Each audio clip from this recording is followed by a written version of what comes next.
کے لیے it's not a difficult thing, آسانی سے ہو سکتی ہے, 5 منٹ کا کام ہے, کرنا چاہیے. سوال صرف یہ ہے کہ آئیں سر, آج آپ کے کہنے پر اجلاس بلایا گیا ہے, آپ ہر 14ویں دن صرف اسی ایک نقطے پہ, میں نے اسمبلی سیکریٹریٹ سے کہا, میں کہ مجھے دیں کتنے ریکوزیشن سیشنز آئے ہیں. You will be amazed to know ابھی تک ہم جتنے اجلاس کر رہے ہیں سارے کے سارے بارنگ 1 اور 2 سارے اپوزیشن کی ریکوزیشن کی. ایجنڈا کیا ہے؟ Law and order. بحث کیا ہے؟ ہمیں گرفتار کیا جاتا ہے. ان سے پوچھتے ہیں بھائی کیوں گرفتار کرتے ہو, حکومت بتاؤ ذرا. وہ کہتے ہیں یہ گراؤ جلاؤ کرتے, یہ سڑکیں روکتے, یہ املاک کو آگ لگاتے. بھائی کن کو پکڑا؟ بھائی ان کو پکڑا جو 9 مئی کے شر پسند تھے. کدھر سے پکڑا؟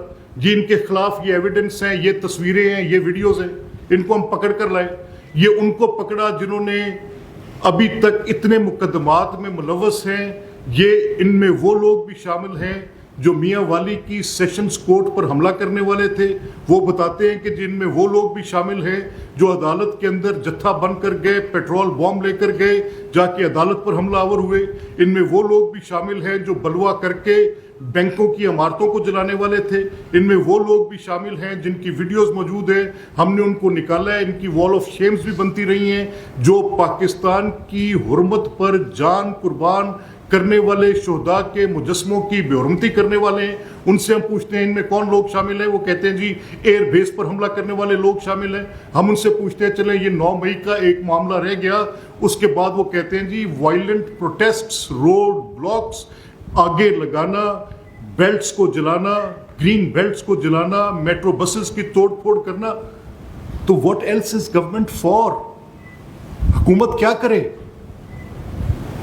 آپ ان کے اوپر انفورسمنٹ کرنا چاہتے ہیں تو بھائی اس کو آپ لیگل طریقے سے کر کے ان کو روکیں. اگر یہ شر پسند ہیں تو آپ ان کے اور ان کے اس احتجاج میں حق احتجاج کو اور شر پسندی کو بتائیں تو صحیح, کس مخمسے میں پھنس گئے ہم. میں تو اب ذہنی طور پہ پوچھنا چاہتا ہوں, میرا سوال ہے, اگر ان کا یہ آئینی حق ہے کہ یہ احتجاج کریں تو اس کی کچھ لمیٹیشنز کس نے مقرر کرنی ہے؟ کیا وہ ڈی سی کی میٹنگ اس چیز کے لیے کافی ہے؟ آپ نے لا پاس کیا اسلام آباد میں, اب اس لا کی اگر کوئی وائلیشن کرتا ہے, اور وہ لا از اے گڈ لا, میں اس حق پہ نہیں ہوں کہ آپ نے اپنے کنڈکٹ سے بتانا ہے, پریویس اپنے اس کردار سے بتانا ہے کہ آپ نے اگر ایک سہولت پہلے لی, آپ نے کہا حکومت کو انفارم کیا کہ جی میرا رائٹ ٹو پروٹیسٹ ہے, میں اپنا ایک پوائنٹ رجسٹر کرانا چاہتا ہوں, میں کہتا ہوں جی یہ میرا جو پارٹی کا چیئرمین ہے اس کو غلط پکڑا گیا ہے, میں اس کی گرفتاری کے خلاف احتجاج کرنا چاہتا ہوں. تو اس گرفتاری کے خلاف احتجاج کرتے ہوئے کیا ایک برلب جان سسکتے ہوئے مریض کا ہسپتال میں داخلہ روکنا آپ کے پاس کس نے یہ حق دیا؟ ایک طالب علم کو اسکول میں جانے دینے سے روکنا کس نے یہ حق دیا؟ ایک استاد کو اس کی ڈیوٹی پر جانے دینے سے روکنا کس نے اس کو حق دیا؟ ایک تاجر بازار میں باہر نکلے اور یہ ریگل چوک 6 گھنٹے بلاک ہو کہ سامنے کوئی شخص کسی ایک حق کو حاصل کرنے کے لیے احتجاج کر رہا ہے, تو اس عوام پاکستان کا گناہ حکومت کو پوچھنا چاہیے کہ نہیں پوچھنا چاہیے؟ کیوں نہیں پوچھ رہی حکومت؟ تو آج I have just one point agenda.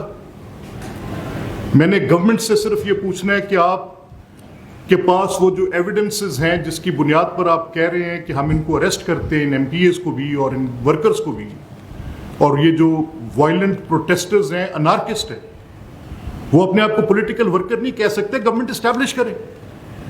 اور یہ جو کہہ رہے ہیں کہ جی ہمارا رائٹفل پیسفل رائٹ ہے, آرٹیکل کانسٹیٹیوشن کا اگر نہیں پڑھا ہوا تو میں اس کی انگریزی اور ترجمہ دونوں آپ کو دیتا ہوں.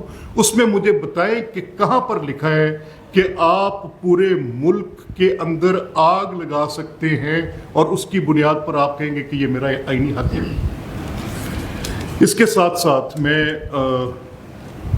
آپ کے سامنے, میں نے پچھلی دفعہ جب آپ کے پاس ہم اکٹھے ہوئے تھے, I have made it a regular feature, دوسرے تیسرے ہفتے میں آپ سے میں چاہتا ہوں کہ یہ جو سیاسی ماحول ہے وہ تو اپنی جگہ پر ہے, لیکن اس اسمبلی کی کارکردگی کو آپ اپنی باریک بینی کے ساتھ جانچیں, آپ اس کو دیکھیں.